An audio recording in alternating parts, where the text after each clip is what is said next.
موجودہ army chief جن عاصم منیر کی طرف، اور وہ کہہ رہے ہیں تمام تر اختیارات ان کے پاس چلے گئے ہیں، پیپلز پارٹی اور نون لیگ نے پر کاٹ کر ان کے حوالے کر دیے ہیں۔ جی ہاں، اس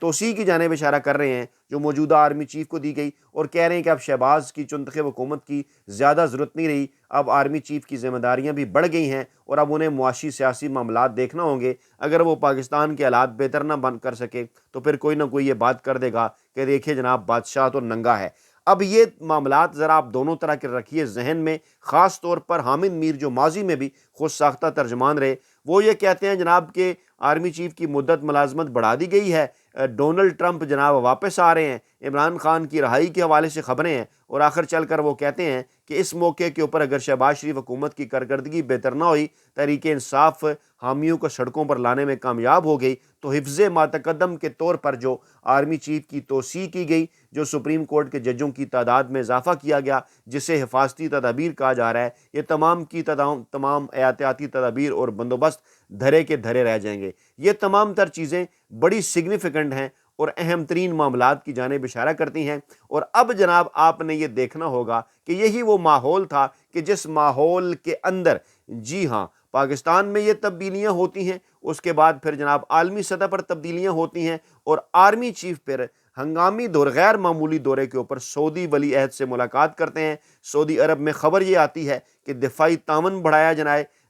اس کے اوپر بات ہوئی ہے، اور سرکاری دورہ ان کا جس کی ISPR تصدیق کرتا ہے، کہا یہ جاتا ہے کہ جناب امن و استحکام کے حوالے سے بات ہوئی، پاکستان کی حمایت پر سعودی قیادت نے اظہار تشکر کیا، اور آرمی چیف اور سعودی حکام نے دفاعی اور سیکیورٹی تعاون کو مزید مضبوط بنانے کے عزم کا اظہار کیا۔ اس سے پہلے 10 اکتوبر 2024 کو army chief general Syed Asim Munir کی پاکستان کے دورے پر موجود سعودی عرب کے وزیر سرمایہ کاری سے بھی ملاقات ہوئی تھی، یعنی باقاعدہ طور پر ڈرائیونگ سیٹ کے اوپر اب اس توسیع کے بعد پاکستان کے غیر جانبدار حلقوں کا کہنا ہے کہ موجودہ آرمی چیف عاصم منیر ہیں، اور کہا یہ جا رہا ہے کہ کیونکہ اب ان کی مدت ملازمت نومبر 2027 تک ہے، اور چاہتے یہ ہیں کہ اگلے عام انتخابات سے پہلے نون لیگ اور پیپلز پارٹی کچھ اس طرح پاکستان کے معاملات بنا لیں کہ کچھ نہ کچھ ووٹ حاصل کر سکیں، کچھ صورتحال بہتر بنا کے، لیکن پوری دنیا میں ان کی کہیں نہیں سنی جا رہی، حالات مسلسل خراب ہو رہے ہیں، اور اب ایسی صورتحال کے اندر حفظ ما تقدم کے طور پر یہ نیا سٹیپ لیا گیا تھا۔ اندازہ ہو گیا تھا کہ اگر ڈونلڈ ٹرمپ آ گئے اور اگر عمران خان کی عدالتوں سے رہائی ہو گئی تو اس کے بعد کیا ہوگا۔ یہ رہائی کی بات بار بار کیوں کی جا رہی ہے، اس کی طرف جانے سے پہلے میں آپ کو یہ بتاؤں پاکستان تحریک انصاف کا کانفیڈنس اس کے اندر کیوں اضافہ ہو گیا ہے، کیوں رانا ثناءاللہ صاحب چولوں پہ چولے مار رہے ہیں، جھوٹا قرار دے رہے ہیں ڈونلڈ ٹرمپ کو، اور باقی ان کے دوست یار جو ہیں وہ اپنے ٹویٹ ڈیلیٹ کر رہے ہیں۔ ایک طرف شہباز شریف مبارکباد دے رہے ہیں، دوسری طرف یہ کہہ رہے ہیں جناب کہ ڈونلڈ ٹرمپ یو ٹرن لیتا ہے، جھوٹا ہے، کیپٹل ہل پر حملہ کرایا عمران خان اور وہ ایک جیسے ہیں، اور موصوف کہتے ہیں انہیں اس بات کا اندازہ نہیں ہو رہا کہ پاکستان تحریک انصاف والے کس بات پر خوش ہیں، جلد آپ کو اس بات کا اندازہ ہو جائے گا۔ اچھا، یہ تو ہو گیا رانا ثناءاللہ کا بیان۔ اب پاکستان تحریک انصاف کے رہنماؤں کے بیانات ذرا ترتیب سے دیکھ لیں۔ علیمہ خان صاحبہ کہتی ہیں بانی PTI نے کہا ہے عوام کے حقوق کا فیصلہ اب سڑکوں پر ہو گیا ہے،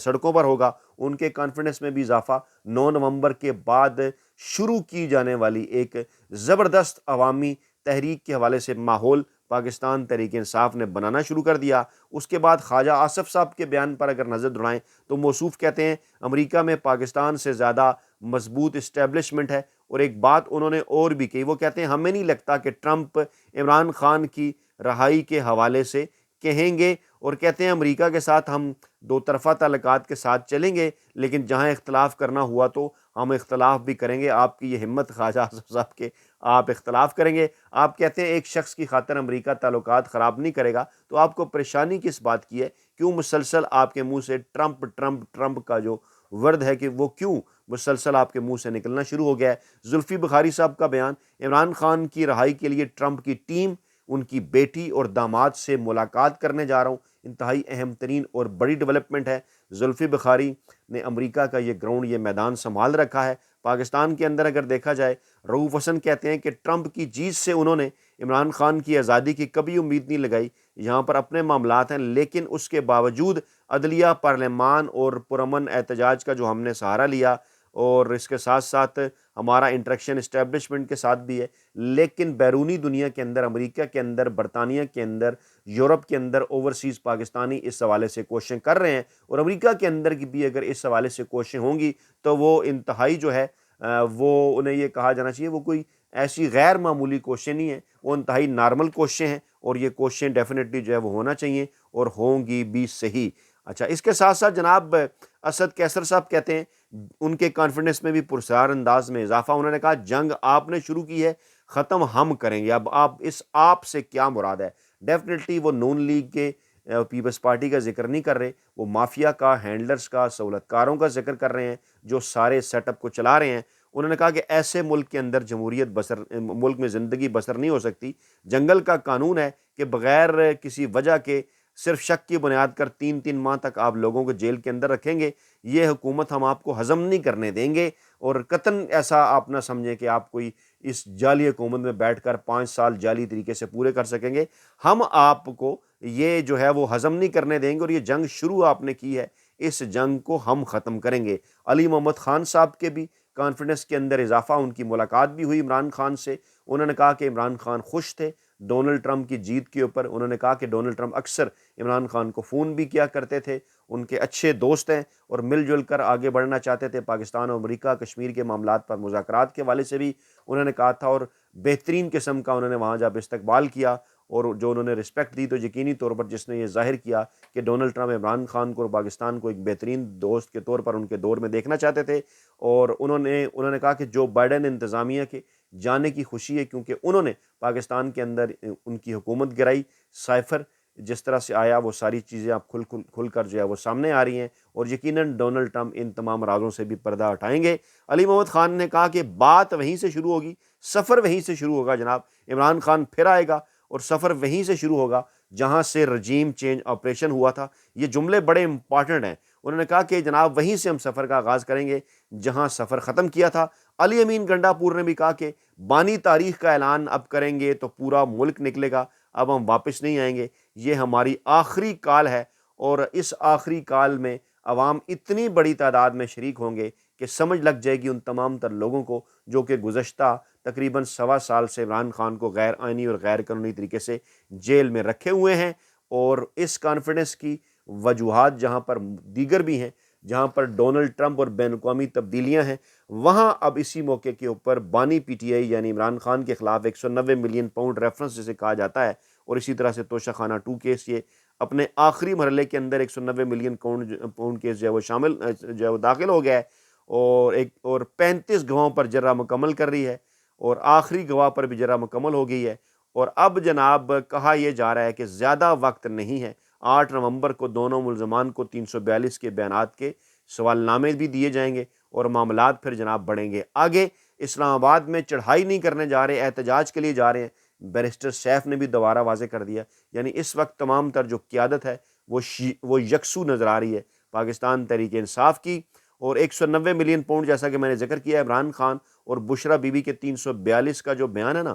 اس کے لیے تاریخ کا مقرر کیا جانا یہ بڑا سگنیفیکنٹ ہے کہ جناب اب اس کے لیے تاریخ مقرر کر دی گئی ہے 8 نومبر کی، آج 7 نومبر ہو چکا، کل کی یہ تاریخ ہے۔ اس کے بعد معاملات بڑھیں گے بڑی تیزی کے ساتھ جو ہے وہ آگے، اور تمام میڈیا اس بات کو رپورٹ کر رہا ہے کہ یہ معاملہ جناب اب حتمی مرحلے کے اندر داخل ہو چکا ہے، اور اب 342 کا وہ بیان جو کہ ضابطہ فوجداری کے تحت انہوں نے دینا ہے، اس میں اپنی صفائی میں ملزم کچھ بھی کہہ سکتا ہے، اسے 342 کا بیان کہتے ہیں۔ یہ بڑا امپارٹنٹ بیان ہے، مستقبل کا سینیریو اس کیس کے بعد جو ہے وہ مکمل طور پہ واضح ہوتا نظر آ رہا ہے۔ سپریم کورٹ آف پاکستان بھی اگلے چند دنوں میں 2 بڑے اجلاس جناب کرنے جا رہی ہے۔ ایک تو جناب انسداد دہشت گردی کی عدالت کے ججوں کا اجلاس ہے کہ معاملات کہاں تک پہنچے، بھائی بتائیں۔ 9 مئی اور دیگر معاملات کے حوالے سے تھوڑے سے پرپرزے بقول سپریم کورٹ ذرائع کے یحییٰ آفریدی صاحب نے پھر نکالے ہیں، جس پر انہیں جو ہے وہ اسٹیبلشمنٹ کی جانب سے پیغامات بھی پہنچائے گئے ہیں۔ پھر 8 نومبر کو سپریم جوڈیشل کونسل کا اجلاس ہے، ہولی سولی، جس کی صدارت یحییٰ آفریدی کر رہے ہیں۔